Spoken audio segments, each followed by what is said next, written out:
Hey everybody, it's Jay, it's Nick. We are just back from Carolina Motorsports Park. It's the second race of the year there. This is where we do our block party and parade. The piles all gather up. They drive through town. The locals go yay or boo. We have a big party downtown. It's great. Yeah, one of the things at the block party was Idle Clatter's motorized picnic table. Now this requires a little bit of background. For the past couple of years, Idle Clatter has been doing themes for their lemon stuff based on weird themes by previous lemons teams. So it's very meta, it's very lemonception. This time they took their Mercedes diesel sedan, which already had a Toyota pickup body on top of it. They either took that out or covered it with a picnic table to make a copy of Knox Vegas Lowballer's motorized picnic table, which they've brought to previous CMP races. It's one of those things you probably had to be there, but it took a lot of effort, so it was hella sweet. But terrible and hella sweet at this race. Johan brought his Beetle again. He had a Dave Chappelle Hate the Haters theme, and a lot of things flowed out of that. We always love how much work Johan puts into his themes, how he inhabits the characters. We wish he would spend some of that energy on fixing the car, which, as always, blew up pretty quickly. But there you go. Speaking of spending a lot of time not on your car, Curtis from Terminally Confused Racing, as he always does at CMP, did this huge barbecue Saturday night for the potluck. It's amazing that he keeps doing this, but we love it. Thanks, Curtis. Hella sweet. We had guest judge Jason Torchinsky from Jalopnik. I love Jason. Jason's great. He's a weird-ass dude. He is a weird-ass dude. We love him. One of the reasons we love him, he had a whole bunch of penalties and he brought his old manual portable typewriter. One of the penalties was teams had to type out apologies and then walk them up to race control. Where's the inner button? Yeah. Okay, that. Oh, okay, yeah, the inner button. Okay, that's it. He had the identify the Volkswagen Beetle by its taillight flashcards penalty, and he had the paint 8-bit pixelated flames on your car penalty. It was all good. And speaking of penalties, we brought back one of our favorites, the sexy car wash penalty, which was as sexy as always. Yeah.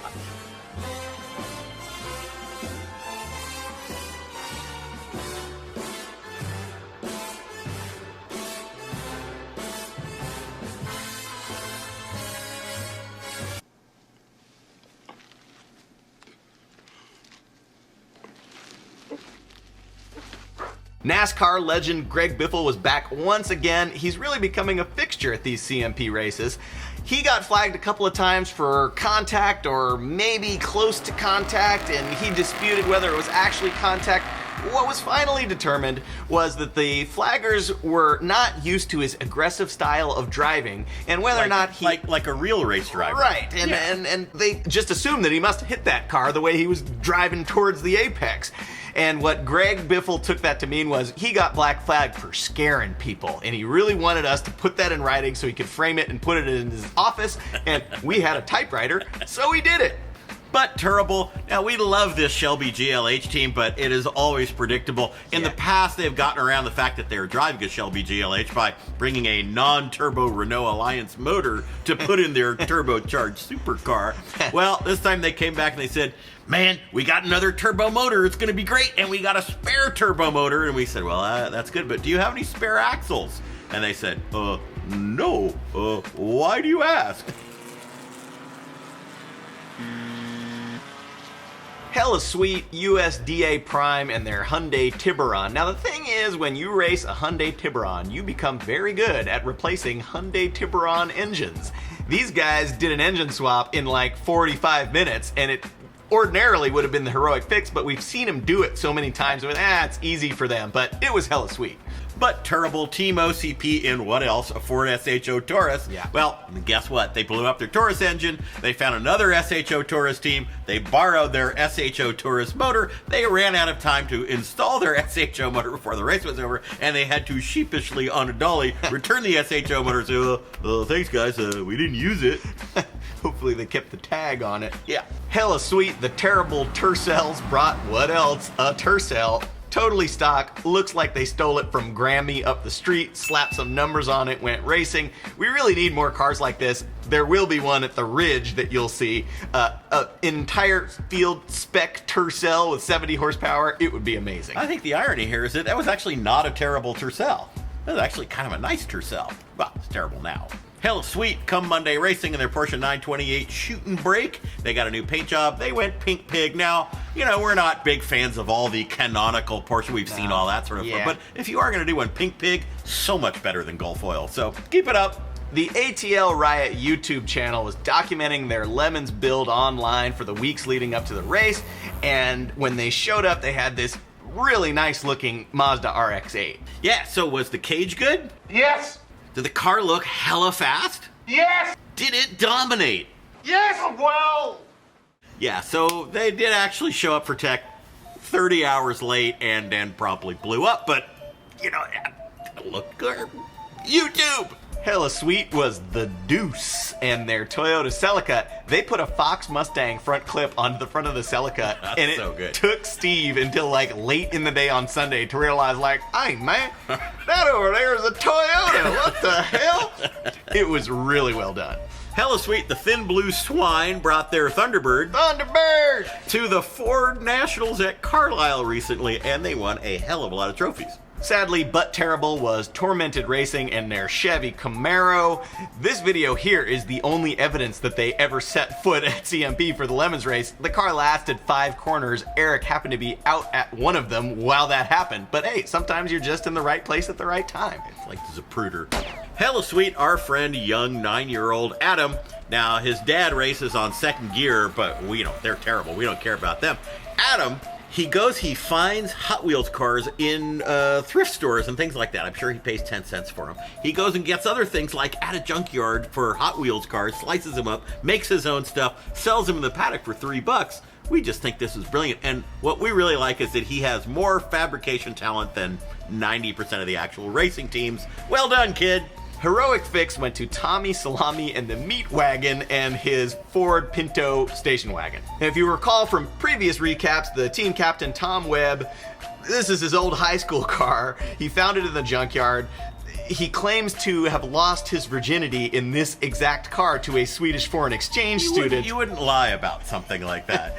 This race was apparently the car giving back karmic revenge for being defiled in such a way. Tom sent us the following catalog of repairs. Burnt exhaust valve before leaving. Cracked head on backup engine. Third gear synchro in Friday night transmission swap.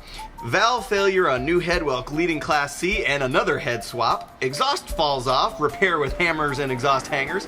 Coil failure, distributor gear failure, and lastly, run over by a Crown Vic at the end of the race that caused a black flag all that ended the event. Heroic Fix. I got screwed, went to the Schumacher taxi service. They were like 600 miles away. They got their race car loaded to the trailer. Some Honda Odyssey minivan prangs them from behind right up the bunghole at like 50 miles an hour. They're like, well, trailer still works and the tow rig is a little banged up, but we can make it. We're going. We're racing. Woo! Get to the track. Go to unload the car.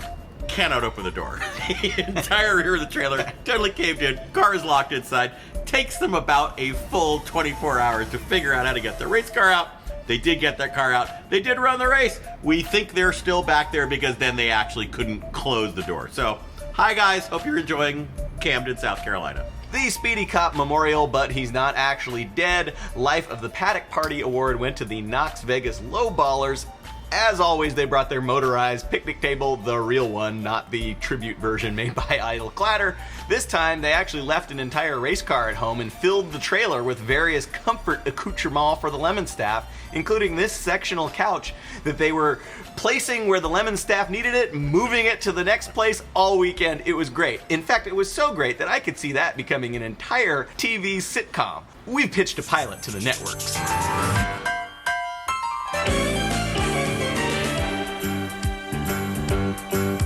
It's a rare condition this day and age to read any good news on the newspaper page. And love and tradition of the grand design, some people say, is even harder to find. Well, then there must be some magic clue inside these gentle walls. 'Cause all I see is a tower of dreams, real love bursting out of every scene. Special award for this race was the High Hopes and Shattered Dreams trophy. This went to Sasha Rashev and his Nissan Axis. Sasha is a professional apologist for 80s Nissans, which are some of the worst cars ever made, certainly the worst ones ever made in Japan. This time he got a new motor for his Nissan Access. The clutch blew up immediately, then it overheated for the entire thing. Sasha is convinced that if he just keeps doing this, he's going to get a different result. Not a different result. Judge's choice went to Ragged Racing and their Chevy C4 Corvette. Yeah, this was the car they brought to Barber. You'll recall it was made from pieces from like 4 different C4s, and it really was bad. Terrible and didn't run at all. Well, 4 C1s. Right. Don't talk to strangers. You've got to be right. There could be danger.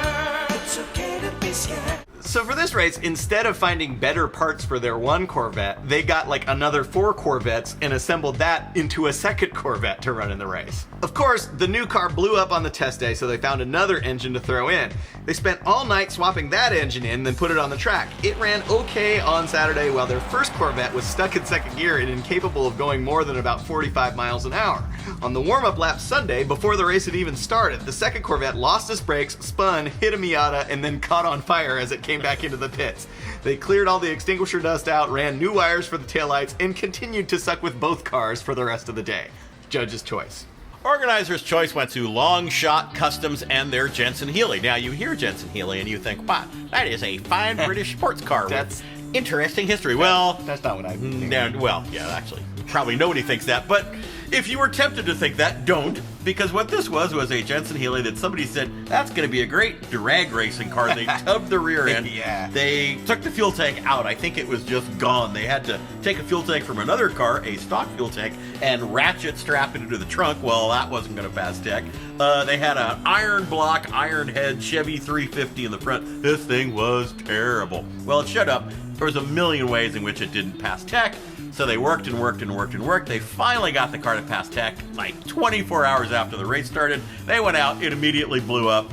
Normally that would be the end, but no. The team next to them said, well, you know, we have this old Acura Integra 6 hours away and it is full of rat turds, but you can go to our shop and you can get it.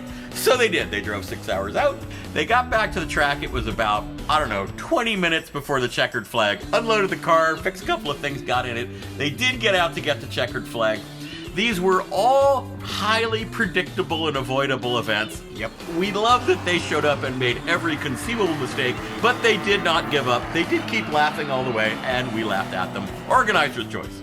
The index of effluency, the grand prize, went to Skip a Gear Racing and their Mitsubishi Starion. This team showed up and assured us this car runs great when driving it around the block. And, that piece of information, combined with the fact that it's a Mitsubishi Starion and has some kind of homemade turbo intercooler setup, we did not have high hopes for this car. But sure enough, it went out and it just ran and ran and ran. And best yet, they dragged out this car's original owner to the track to enjoy the racing. She didn't think that Lemons was all that weird, but to be fair, she's also a person that went into a Mitsubishi dealership and bought a Starion when it was brand new. I have a question. How come every one of our racers, man, when they say car, they like talk like that? How come we've never had a racers? Oh, I say, that's a Mitsubishi Starion. Oh, that's outstanding. Something to ponder while watching Lemons in a nutshell. Baby shark, do do do do do do. Baby shark, do do do do do do. Baby shark, do do do do do do. Baby shark. Baby shark, do do do do do do. Baby shark, do do do do do do. Baby shark, do do do do do do. Baby shark.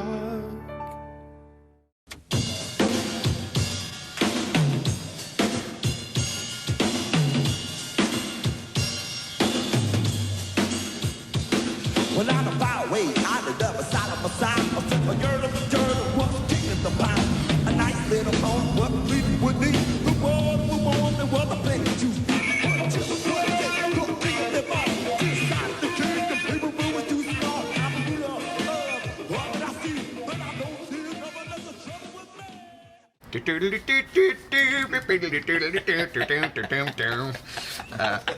How is it that you know the theme? I grew up in the 80s.